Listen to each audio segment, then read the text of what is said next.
marami, si Jella ay isang tahimik at masipag na mag-aaral. Pero sa likod ng kanyang pagngiti, may isang mundong puno ng kaba at pagod.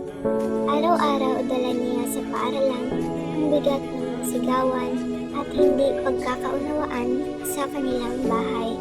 Mga alang-alang, unti-unting kumakain sa kanyang sigla.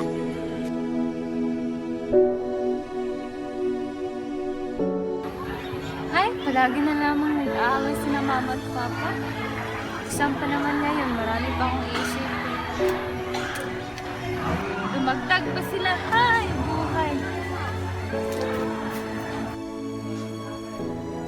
Ba't ang tagal umuwi ng asawa ko? Gabi na.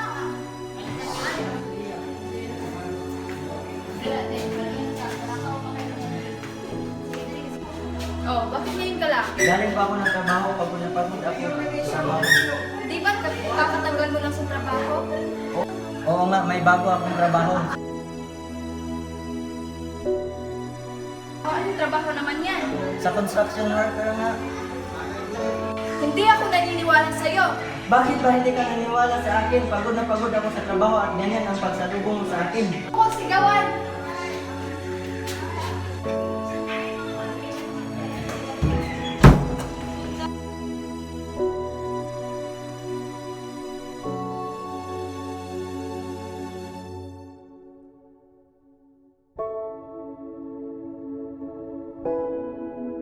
Galing pa ako ng trabaho, pagod na pagod ako sa mga...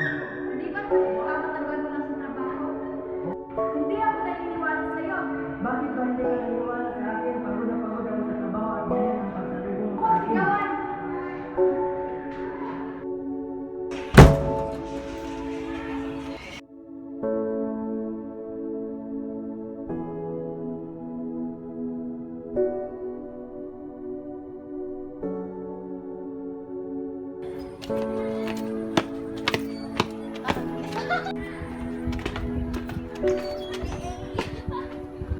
Nag-study ka ba ngayon? Oo, nag-study ako. Ikaw ba? Oo, ready na nga ako sa exam. Kayang-kaya natin kung exam na.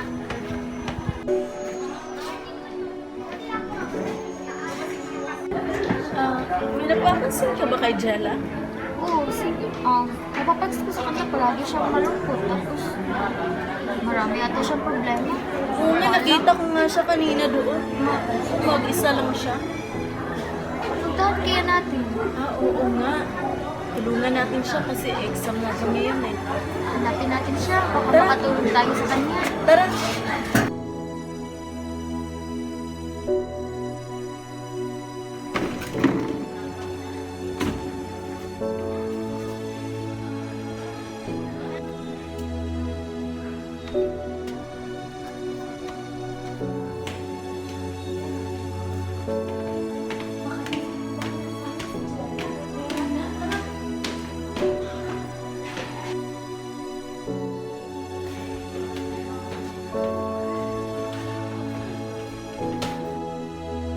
Si Jella ba to? Oo nga, si Jella yan ha. Jella! Jella!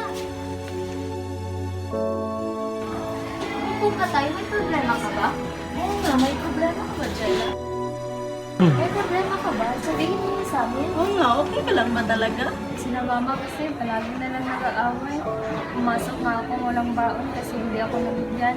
Marami raw kaming bayaran. Hindi nga ako nakapag-study eh. Exam na naman ngayon. Okay lang yan. Alam mo, magtutulungan tayo mamaya sa ating exam. Ano ka? Tama. Huwag kang problem-problemado dyan. Nakakapangit yan. Umiti ka naman para maging maganda tayo, di ba? Tara, pasok na tayo. Baka nagsisimula ng exam.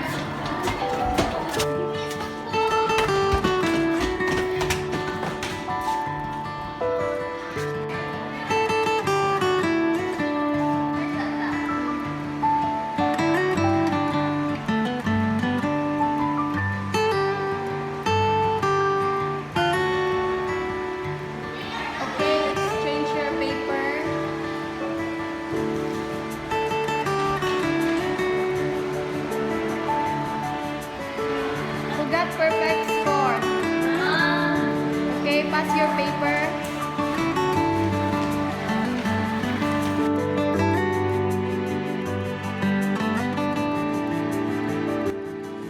Isang araw na pagtanto ni Jella na hindi niya kailangang mag-isa sa laban.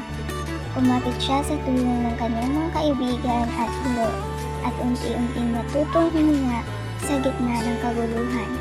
Hindi man niya agad mabago ang sitwasyon sa bahay, pinipili niyang magpatuloy, mas matatag, mas matapang at may pag-asang balang araw tatamin niya rin ang bagyo at papalit ang katahimikan na matagal niyang inaasam.